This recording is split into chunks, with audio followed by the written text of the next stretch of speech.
Hello, my name is Reverend Alicia Leslie, and my ministry is Spirit of Unity Church. It is an online ministry where I teach the spiritual principles taught by Jesus Christ. We are called Practical Christianity. While we see the Spirit in Jesus, the good, the Christ, we also acknowledge that there is the presence of God in all truth base. There is one presence and one power in the universe and in our lives, God the good, omnipotent. Excuse me. So, sorry. I would like to invite you to join me on a journey through Advent. Excuse me. I was fine all day. All right, there we go. Advent is a period of time where we do spiritual preparation for Christmas. One of the things we use for that is called an Advent wreath. And you see my Advent wreath here. This is not like biblical. It is a way that we use symbols to put our minds in the right place to prepare for a wonderful experience and a better life. I hope I get to explain a little bit about that to you as we go through each of the next 4 weeks, being the 4 Sundays of Advent.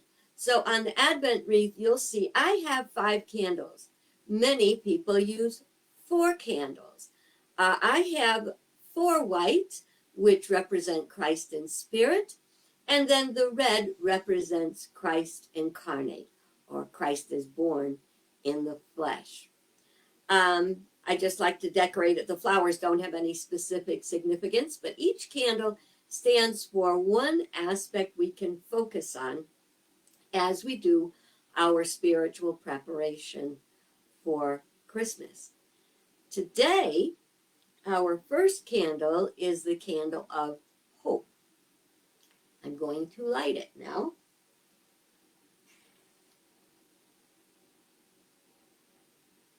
And there we go.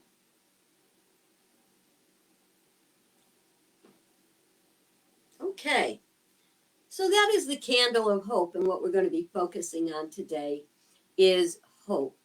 It's kind of a good thing to be focusing on it because we seem to be in a period of darkness, of despair, where our hope is challenged every day by what's in the news, by anything that's negative in our lives. So I hope that you will be able to lift your hope a little bit as we focus on the reasons to be hopeful. Now, a lot of people, as they celebrate Christmas, they're kind of looking for Jesus to come back again and to fix the mess that we're in. But Jesus already did that part. What we're really celebrating is that God loved us so much and heard our cries in the darkest nights and sent a Savior. A Savior meaning he brought us a teaching to save ourselves that we follow to create a better world. So to look for Jesus to come again and do it now, is that really what Jesus wants? I mean, imagine teaching your child how to play the piano, and then they just use it for storing their toys, for a little shelf for their toys. It's not being used as it's intended. We have a wonderful teaching, and a teaching that is full of hope and applies to everyone. So Jesus came to teach us a way of life that works. And why is it that Jesus came 2,000 years ago? And have we gotten it? Ever since that time, there have been, what do they say in the Bible?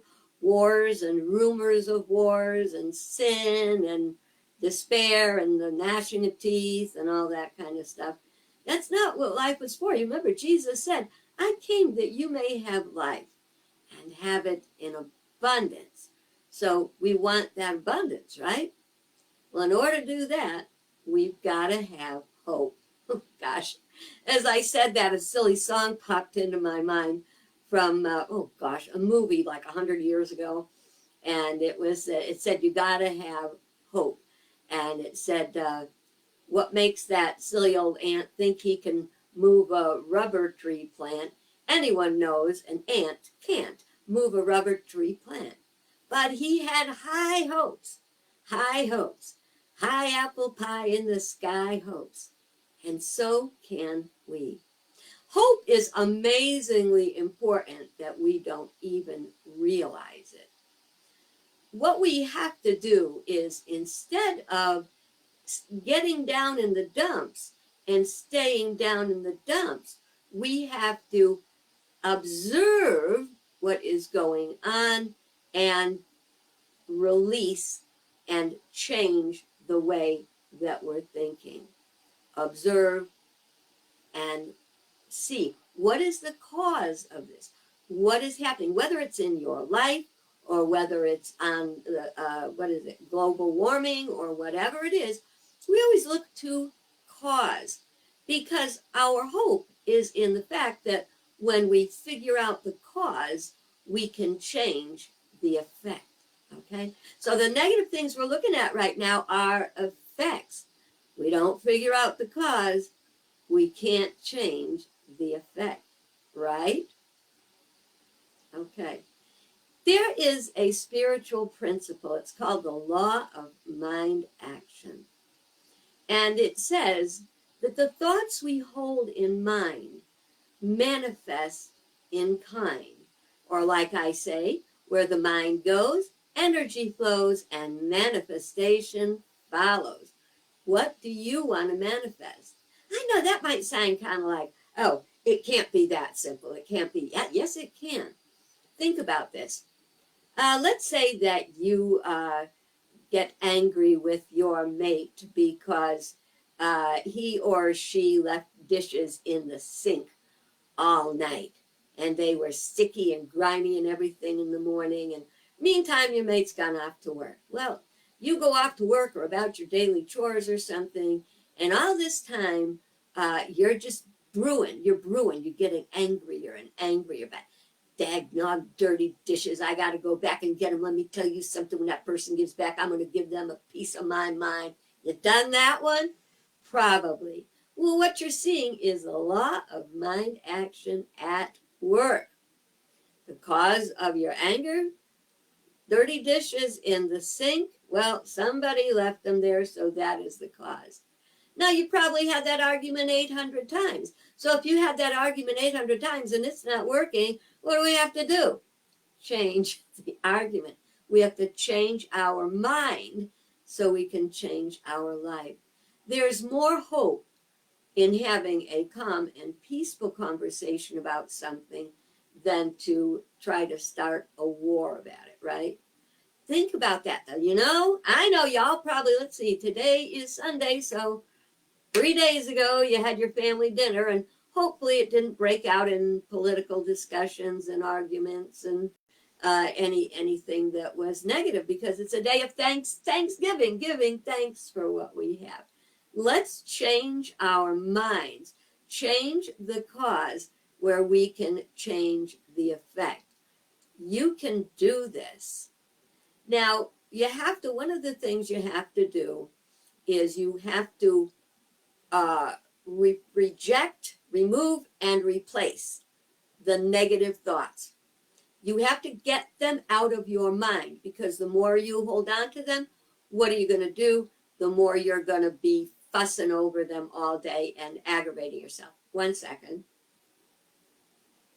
I'm going to blow this candle out because it's being so highly energized. I don't want it to get too energized. There we go. Okay. All right. So we have to take all the things that are bothering us and get them out of our mind so they don't multiply. But we got to replace them with something else. There's a story in the Bible that says that when you clean your house, if you got a demon in the house, and a demon is any form of negativity, when you got a demon in the house, you got to clean your house and kick that demon out. And once you kick that demon out, you got to lock the door. Because if you don't lock the door, that demon's going to come back and bring a bunch of friends to have a party. Just like negative thoughts. We start to have one, we draw another, you know. Did you ever have one of those days you start off with putting the anti-itch cream on your toothbrush instead of your toothpaste? Next thing you know, your coffee tastes crummy. Next thing you know, your boss is in a bad mood. Do you see how all those negative, you got to clean them out. How do you get them not to come back? You replace them. You think about good things, good thoughts, positive things in our lives. I'll bet you can do that. I'll bet you can think about a bunch of positive things. You're breathing. It's a wonderful day. You've got another day to live, to do whatever you want. Does that mean everything's going to go your way? Probably not. But does that mean it's going to ruin your day? No. Find things to plug in to your day to make it more positive. You know, you can always just, at random acts of kindness? Buy a coffee for the person behind you if you're going out and buying coffee. Do something extra nice for a coworker. Compliment somebody. How many times have we even seen somebody and thought, hey, that's a really nice outfit, or that person sings, they're just humming, but they sing really well. Have you ever thought of saying something? Let's put those thoughts in our minds. Let's make it a better day. You want a better day? Make it a better day. And the more you do that, you're going to have more hope. Now, I want to talk about things that you don't want to replace it with. Sometimes we try to escape, or we have avoidance. We don't want to overindulge in some sort of food that we like, saying, oh, that's going to make my day better because I like that food a lot, right? We don't want to even, again, go back to the principle where the mind goes, energy flows, and manifestation follows. You can't live on dessert.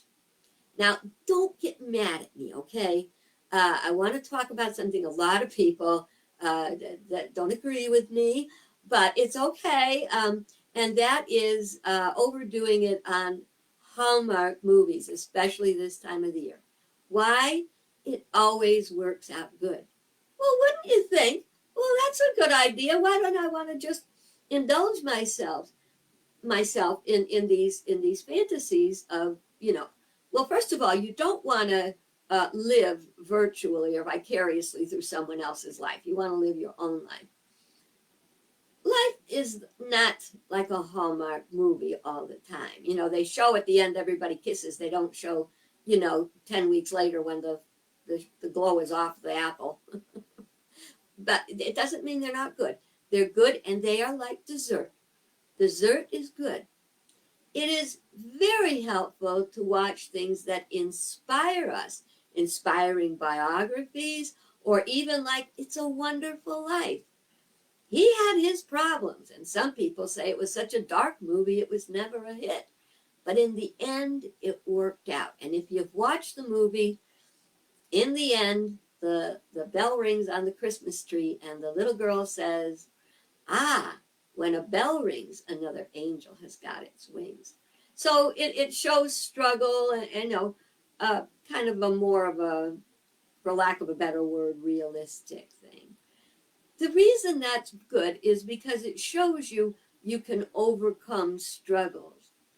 So, like I say, don't avoid Hallmark movies altogether, but just don't overdo it any more than you would overdo on chocolate, which I know is not a good thing to do, and I know why, because I've been there and I've done that. And as you go through the days and more little nitpicky things, start coming up for you to get negative about, observe it and see what it's all about, and then replace it. You're not supposed to live in a void. You must know what's going on in the world because you are a part of the change. If you want the world to change, Jesus taught you how to do it. Do it. You know? I used to have a bracelet. What would Jesus do? And I looked at it a lot when I needed to know that what I wanted to do and what I would be better off doing, to choose the better of the two. Putting other people first, not all the time to the point that you're abusing yourself, but to not be self-centered, to be oneness-centered. We always look out for what's the good of the whole. And the good of the whole, we're going to explore in our upcoming weeks as we look at joy and peace and love. And so I hope you will join me in that, and that you maybe go put together a little Advent wreath for yourself. It's real simple. You just need 4 candles, 5 if you want to do what I do and celebrate the Christmas candle special extra. And know that there is one presence and one power in the universe and in our lives, God, the good, omnipotence. No matter what it's going like, remember you have the power to create change. For this you were born. For this you have come into the world. God bless you.